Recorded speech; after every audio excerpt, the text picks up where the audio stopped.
Hey, what's up, everybody? This is Ritz from Torch Woodworks coming at you from the shop. Got my oldest working on some homeschooling.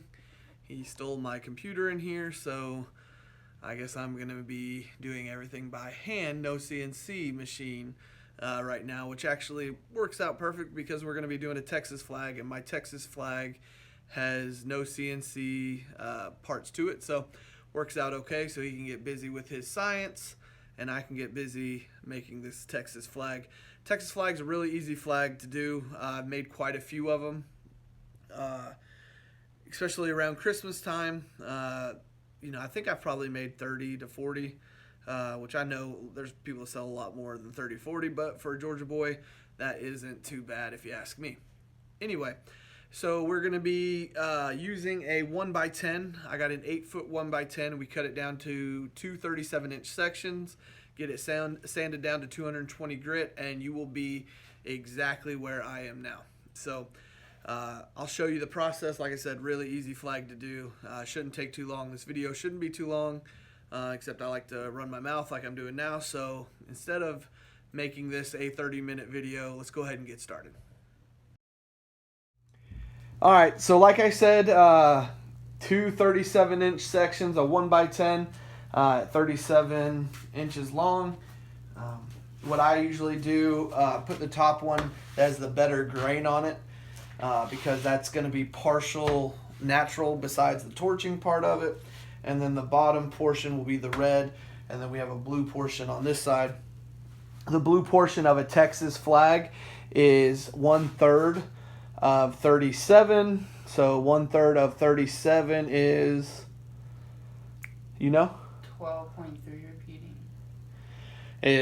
I think that's right, 12.3 repeating.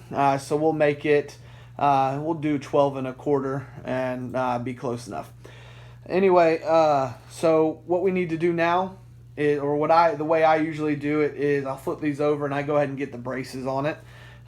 Put it together like this. There's easier ways to do it, but this way, if it's already put together with the brace and everything, and I do the tape off portions of it, I don't have to worry about it lining back up perfectly because it's already assembled. So anyway, I'm going to cut it to the fast motion. I'm going to flip these over, put braces on the back of it. Pretty self-explanatory. I'll do that in super fast motion. It will be real time, but I move extremely fast. So anyway, let's get these braces on.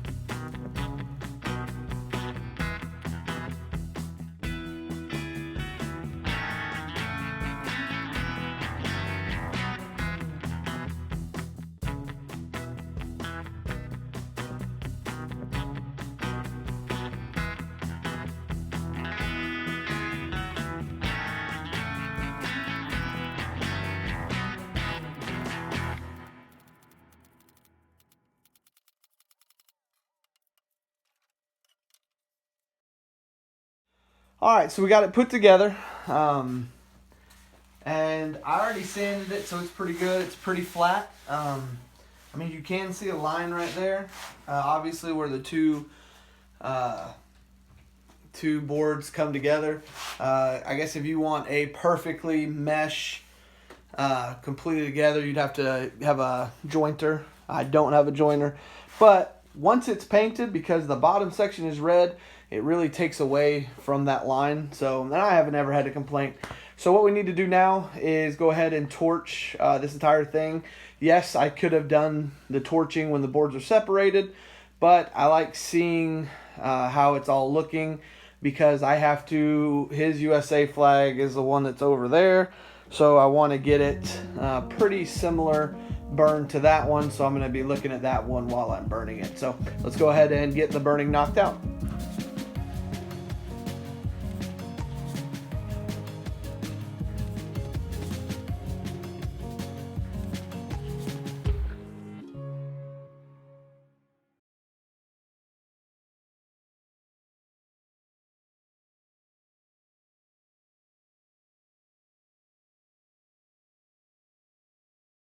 All right, so we got it all torched up. I go ahead and do the shadowing on the edges like I normally do on all sides. The reason being is because for my Texas flags, I actually use paint instead of stain.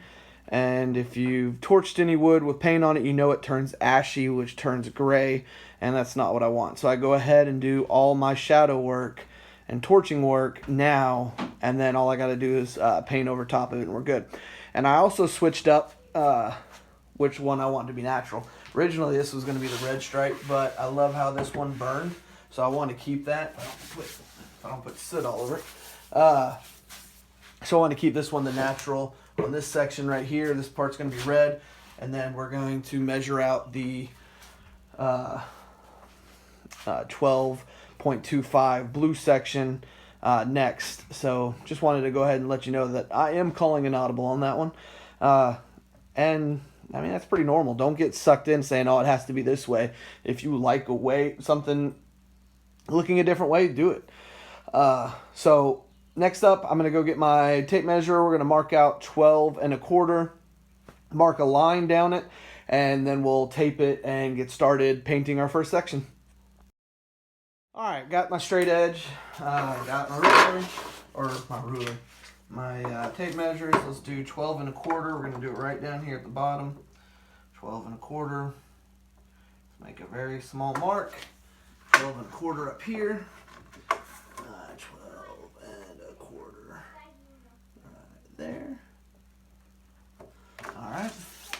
Now with this, let's go ahead and line it up. I mean, you can clamp it down if you want. I just hold it and I do just a very light, just barely drag the pencil across just so I can see it. All right, we got that. Now let's get your tape. And hopefully the tape is where it's supposed to be. It is. Looky there. All right. So let's go ahead and tape off to the outside of the blue section, because right now we are doing the blue section, so we want to be on the outside of it. So let's go ahead and get that.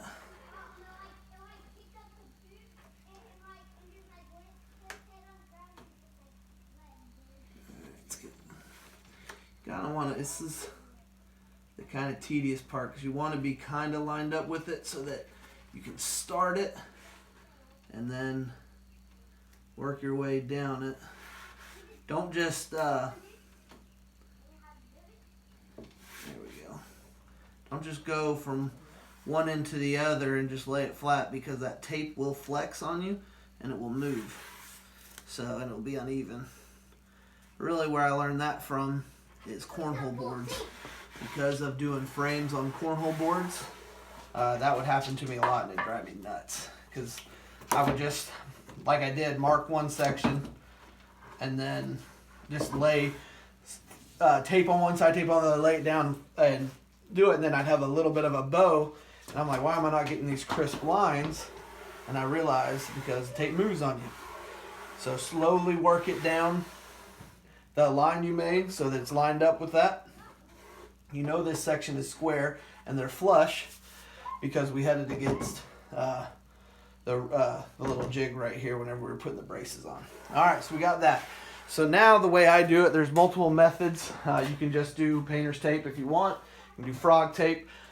If you've seen any of my videos that I do this method on, you know that I do Mod Podge. So let me find a small brush. Let's see. I don't want a big one for this. There we go. So pretty simple. Just take Mod Podge. If I can get this out, there we go. And this is the Mod Podge I use. Let's see if it'll focus right there. I do the satin one because I don't want it to be glossy. All right. All you do, get some Mod Podge on your, you don't want a lot because you don't need much. All right, just enough, and kind of dap it down and then brush it down. All right, and just kind of work any excess off of it. But you just want a nice thin layer of Mod Podge like that. All right, same thing with the top section. All right, got it all the way up. And just kind of work it. Alright.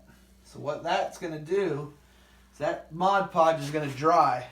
and it's going to seal the wood and the tape together. So nothing's going to seep underneath that tape. This literally takes, I don't know, probably 2 minutes to dry, and maybe 5. And once it's dry, we'll go ahead and put on the paint that I use. I use Bayer Ultra. See if you can focus in on that. Let's see. There we go. It's dark navy. That's what I use. You could water this down a little bit. I don't. I just usually put 1 coat on. Usually 1 coat's good enough. Anyway, so we'll wait for that to dry, and I'll be back in just a second. Alright, so that's already dry. So, like I said, I don't even think it took 3 minutes. So we got this thing nice and mixed up. So hopefully I got enough in here to finish this section.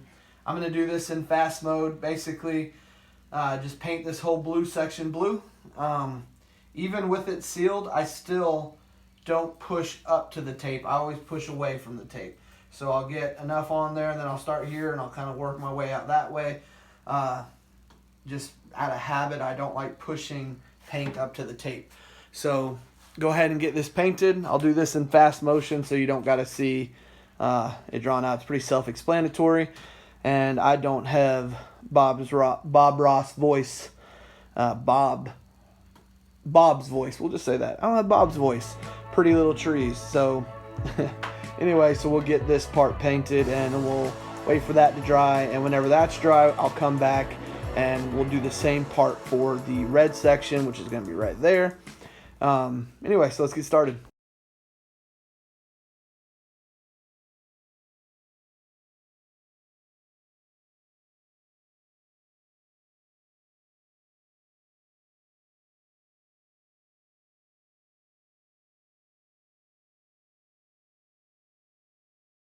Alright, so we got the blue portion painted.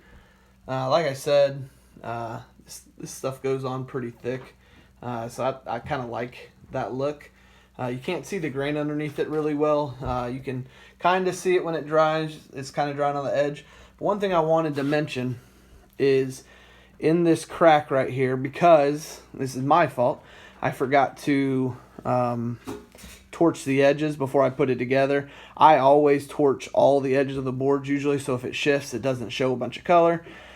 But I didn't on this one, so what I did is paint super heavy in the crack area right there so that it went down in there, and then I took a little bit of a I wouldn't call it a painter stick. It's just some super thin piece of wood that I just made sure that middle part was painted. As far as this part goes, when I do this, it's not really going to matter because this part, the upper part of this, is going to be white anyway. So if this shifts a little bit and you see white, it's going to be the same color of what it is anyway. So anyway, so we're going to let this dry. Always finish with even brush strokes going across so it looks nice and pretty. And this is pretty much a third of the flag already done. We'll do, once this dries, we'll peel that tape, and then I'll show you how to do the red. The grain on this one is going to be legit though, so looking forward to seeing how it turns out. Alright, so this thing's nice and dry. I went ahead and pulled the tape up. Perfect. It's no bleeding at all. Looks really, really good. Now, what we're going to do is just pretty much the same process, except over here on this side, what you want to do is cover up the blue as best as possible right here.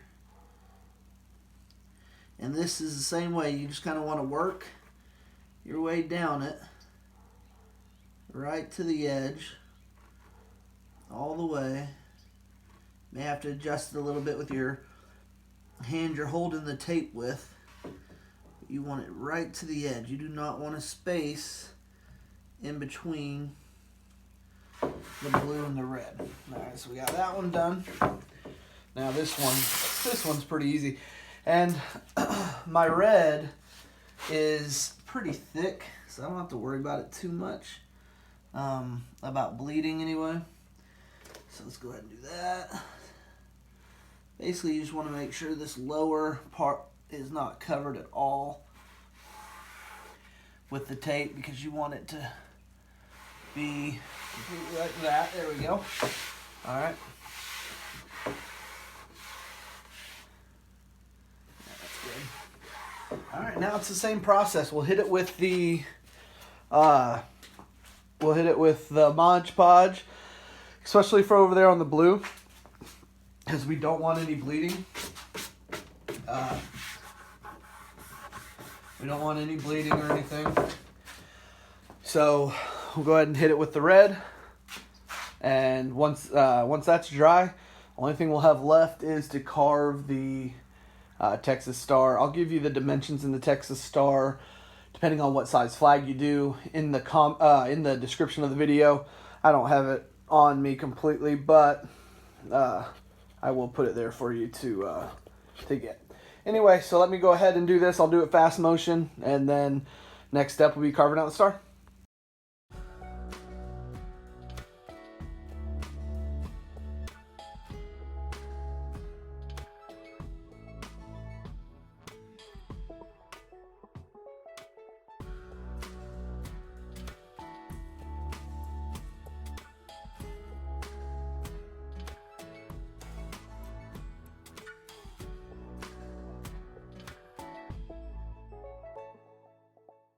Alright, so we got the red portion, just finished painting it on, and I forgot to mention one thing I do with the red. My red is super thick because I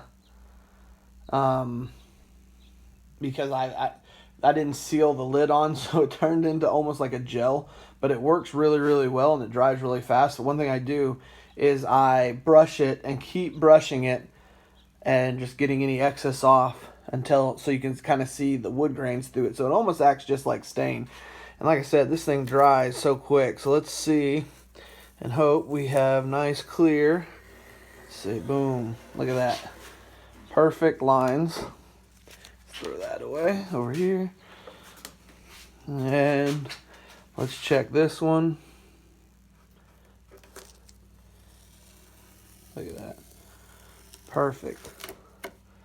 Absolutely perfect lines.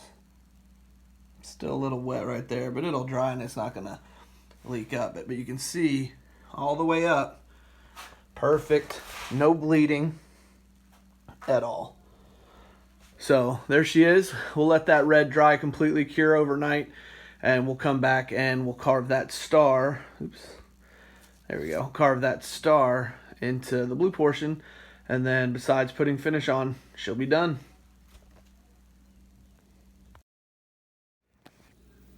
Alright, there she is. So what happened was I started recording me tracing the star and carving out the star, and about 10 seconds in, I didn't realize it, but about 10 seconds in, my battery died. So you didn't miss much. It would have been mostly fast motion. The only thing I told you while I was tracing it out is that's an 8.5 by 8.5 inch star. I have stencils for it. If you'd like one, just message me on YouTube, or you can message me at Etsy, and I can get one out to you. But anyway, yeah, like I said, I carved that out with a 107 bit for my Dremel, and then torch it lightly. It gives it a nice rough texture, which I kind of dig. But anyway, there she is. Alright, so that's it. Hopefully this video helped you make an awesome Texas flag. Like I said, super easy to make. Ends up looking very cool. I don't have one in my shop or my home because I'm a Georgia boy, so I got a lot of Georgia stuff in my shop. You won't find a Texas flag in here. I know you Texas people are crazy about your flag. So hopefully this helps show off that patriotism. You can make it, hang it up in your home, or give it as a gift. Like I said, it is a very popular flag in my Etsy shop. Speaking of Etsy shop, I have my Torch Woodwork merch on. I got my shirt and the hat. We got multiple colors. We got this color right here. We got red. We got what other colors we got? We got red. We got navy blue. There's like 4 or 5 different colors. It's all on there. There's stuff on the back too. Has a pocket right here. Super soft, super comfortable.